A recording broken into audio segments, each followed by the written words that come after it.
मुख्यमंत्र्यांनी 22 एप्रिलपर्यंत नोंदणी झालेल्या शेतकऱ्यांच्या तूर खरेदी करण्याचं आश्वासन दिलेलं असलं तरी अधिकाऱ्यांनी मात्र सरकारचे आदेशच आले नसल्याचं सांगितलंय आणि त्यामुळे खरेदी केंद्राबाहेर गेले 4 दिवसांपासून रांगा लावून उभ्या असलेल्या शेतकऱ्यांची तूर अजूनही खरेदी झालेली नाहीये। तुरीची विक्री तर दूर, मात्र ती सांभाळण्यासाठी शेतकऱ्यांना दररोज 200 ते 300 रुपये खर्च करावे लागतात।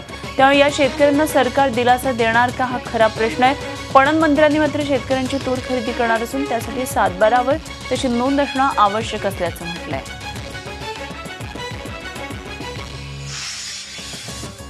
राज्य सरकारनं 22 एप्रिलपर्यंतची तूर खरेदी करण्याचा निर्णय घेतलेला असला तरी लातूर जिल्ह्यातल्या 9 पैकी एकाही केंद्रावर तूर खरेदी झालेली नाहीये। जिल्ह्यामध्ये महाराष्ट्र फेडरेशनचे 8 आणि विदर्भ मार्केटिंग फेडरेशनचं 1 खरेदी केंद्र आहे। त्यापैकी उदगीर, शिरूर, अनंतपाळ आणि मुरुड इथले तूर खरेदी केंद्र ही आवक नसल्यामुळे बंद झालेली आहे। जितके शेतकरी शनिवार 22 पर्यंत आले त्यांचे मोजमाप आपण सर्व करून घेतले आहे। फार थोडे राहिले ज्यांचं माल इफेक्टिव्ह दर्जात नाही आहे ते शेतकऱ्यांचा माल इथे पडून आहे, बाकी सर्वांचं जवळपास झाला आहे। शेतकरी येत असतील मोठ्या प्रमाणात? हां, मोठ्या प्रमाणात येतात, विचारासाठी फोनवरही विचारतात की चालू आहे की बंद आहे, परंतु सध्या काही आदेश नसल्यामुळे आमचं सध्या केंद्र बंद आहे 22 तारखेपासून। तूर खरेदीमध्ये शेतकऱ्यांची सरकारनं फसवणूक केली असा आरोप करत सरकार विरोधात मुंबई हायकोर्टाच्या औरंगाबाद खंडपीठात काही शेतकऱ्यांनी जनहित याचिका दाखल केली आहे। सरकारनं सर्व तूर खरेदी करण्याचं आश्वासन शेतकऱ्यांना दिलेलं होतं, त्यानंतर नाफेड आणि एफसीआय मार्फत हमी भावामध्ये तूर खरेदी सुरू केली। ही खरेदी 92 दिवस सुरू होती, मात्र प्रत्यक्षात 50 दिवसच तूर खरेदी करण्यात आली असाही दावा याचिकाकर्त्यांनी केलाय। त्यामुळे शेतकऱ्यांकडे अजूनही लाखो क्विंटल तूर पडून आहे। सरकारनं एक प्रकारे शेतकऱ्यांची फसवणूक केल्याचा आरोप करत ही याचिका दाखल केली आहे। शेतकरी विरोधी राज्य सरकार विरोधात आता जनतेनं रस्त्यावर आलं पाहिजे असं आवाहन माजी उपमुख्यमंत्री अजित पवार यांनी केलंय। सांगलीमध्ये आयोजित संघर्ष यात्रेच्या सभेत ते बोलत होते। तर शेतपीक पेटवू नका, या सरकारला पेटवा असं विधानसभेतले विरोधी पक्षनेते राधाकृष्ण विखे पाटील यांनी केलंय।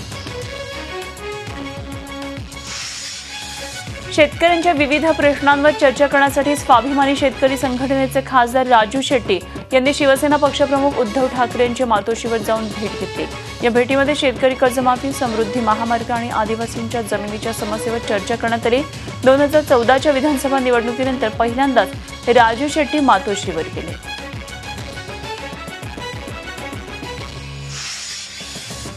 कुख्यात डॉन अरुण गवळीला संचित रजा मान्य करण्यात आलेली आहे। स्थानिक प्रशासनानं कायदा आणि सुव्यवस्थेच्या प्रश्नावर गवळीला फर्लो नाकारल्यावर गवळीतर्फे मुंबई उच्च न्यायालयात दाद मागण्यात आली। अरुण गवळीचा संचित रजेचा अर्ज मान्य करत त्याला 4 आठवड्यांची संचित रजा देण्याचे आदेश नागपूर खंडपीठाने दिले।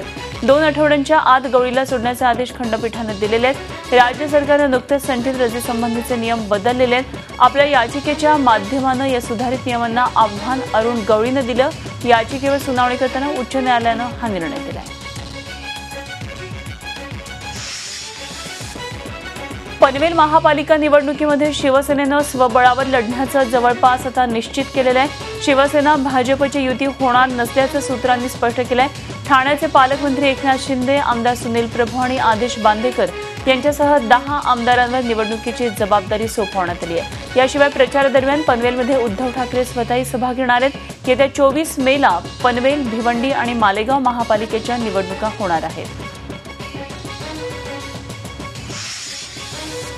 पिंपरी चिंचवडमध्ये भाजपच्या राज्य कार्यकारिणीचं 2 दिवसाचं अधिवेशन सुरू झालेलं आहे। या अधिवेशनाला मुख्यमंत्री देवेंद्र फडणवीस, प्रदेशाध्यक्ष रावसाहेब दानवे, केंद्रीय मंत्री नितीन गडकरी, प्रकाश जावडेकर, सुभाष भामरे यांच्यासह भाजपचे दिग्गज मंत्री, नेते आणि पदाधिकारी उपस्थित आहेत। विजयाचा उन्माद नको, विजयातही नम्रता हवी असं सांगत नितीन गडकरींनी यावेळी भाजप नेत्यांना चांगल्याच कानपिचक्या दिल्या। नारायण राणेंच्या भाजप प्रवेशाची चर्चा सुरू असताना आम्ही वाल्याचा वाल्मिकी करून घेतो असं सूचक वक्तव्य देखील त्यांनी केलं। पिंपरी चिंचवडमध्ये भाजप कार्यकारिणीच्या अधिवेशनाच्या पार्श्वभूमीवर शहरात राष्ट्रवादी काँग्रेस पक्षासह सर्वच विरोधी पक्षांनी 2 दिवसाचं धरणं आंदोलन सुरू केलंय। शेतकऱ्यांना कर्जमाफी मिळावी या प्रमुख मागणीसह शहरातल्या विविध प्रश्नांकडे लक्ष वेधण्यासाठी हे आंदोलन करण्यात आल्याचं विरोधकांनी सांगितलं। पण पण अधिवेशन ठिकाणी आंदोलन करू असा दावा करणाऱ्या विरोधकांनी अखेर अधिवेशनाच्या जागेपासून कितीतरी दूर हे आंदोलन सुरू केलं.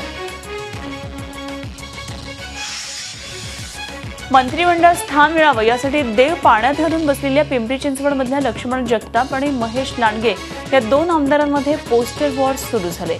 पिंपरी चिंचवडमध्ये भाजपच्या राज्यस्तरीय अधिवेशनाआधी या 2 नेत्यांनी शहरामध्ये मोठी फ्लेक्सबाजी केली.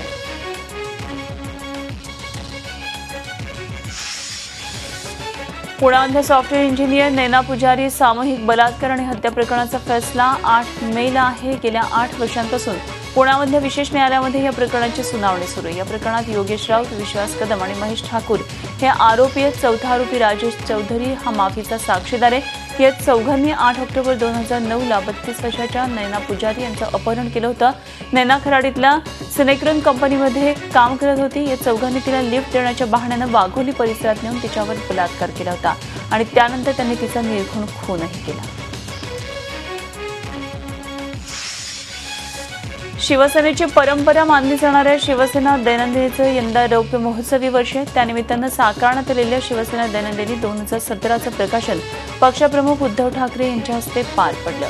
मातोश्री व छोटेखानी सोहळ्यामध्ये प्रकाशन झालं. ज्येष्ठ शिवसैनिक शरद पवार आणि GS परब गेली 25 वर्ष कुठलाही खंड पडू न देता या दैनंदिनीची निर्मिती करतात. यंदा रौप्य महोत्सवानिमित्त दैनंदिनीच्या जुन्या आठवणींना उजाळ देणाऱ्या छायाचित्रांना आवृत्तीत महत्त्वाचं स्थान देण्यात आलंय. मनमानी फी वाढ करणाऱ्या शाळांवर कडक कारवाई करणार असल्याचा पुनरुच्चार शालेय शिक्षण मंत्री विनोद तावडे यांनी केलाय. पिंपरीमध्ये पत्रकार परिषदेत त्यांनी ही भूमिका मांडली आहे. त्याआधी मुख्यमंत्र्यांच्या उपस्थितीमध्ये कल चाचणी उपक्रमाच्या वेब पोर्टल आणि ॲपचं मुख्यमंत्र्यांच्या हस्ते उद्घाटन करण्यात आलं.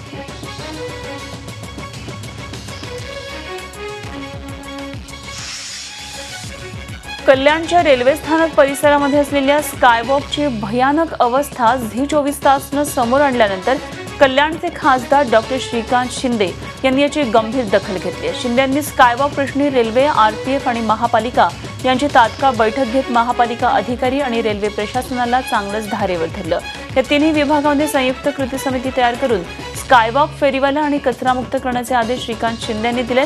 तर महापौर राजेंद्र देवळेकर यांनी झी 24 तासनं वृत्त दाखवल्याबद्दल आभार व्यक्त केले.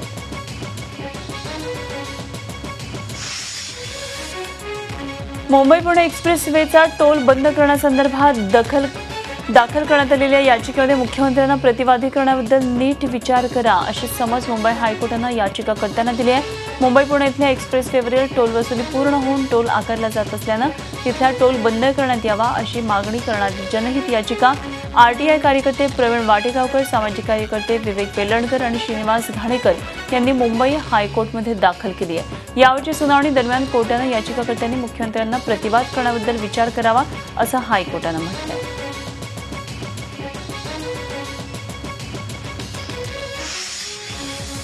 पाणी टंचाईनं नेहमीच त्रासलेल्या कल्याण तालुक्यातल्या ग्रामीण भाग आणि मलंगड परिसरातलं पाणी टंचाई दूर करण्यासाठी जिल्हाधिकारी डॉक्टर महेंद्र कल्याणकर यांनी ग्रामीण भागाचा दौरा केला. खासदार श्रीकांत शिंदे यांनी जिल्हा नियोजन बैठकीत जलसंधारणाच्या धीम्या गतीनं होणाऱ्या कामाबद्दल नाराजी व्यक्त केली. त्यानंतर जिल्हाधिकाऱ्यांनी थेट या परिसरात पाहणी करत पावसाळ्यापूर्वी जलयुक्तशी संबंधित कामं पूर्ण करण्याचे आदेश दिले.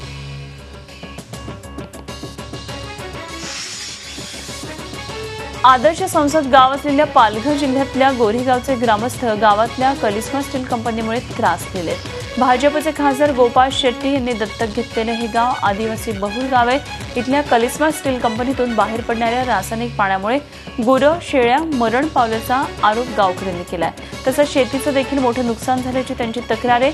विशेष म्हणजे कलिस्मा कंपनीची लाखो रुपयांची घरपट्टी थकलेली असल्याचा ग्रामस्थांचा आरोप आहे. यासंबंधी कलिस्मा कंपनी व्यवस्थापनाशी आमच्या प्रतिनिधींनी संपर्क साधला असता व्यवस्थापनानं टोलवाटोलवी केली.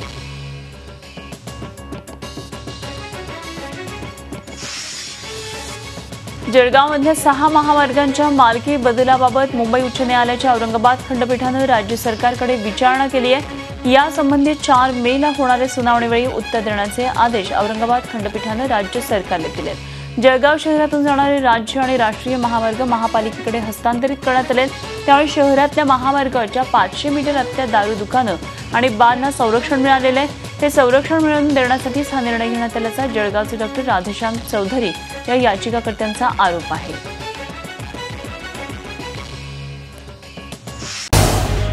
झी 24 तास रहा एक पाऊल पुढे.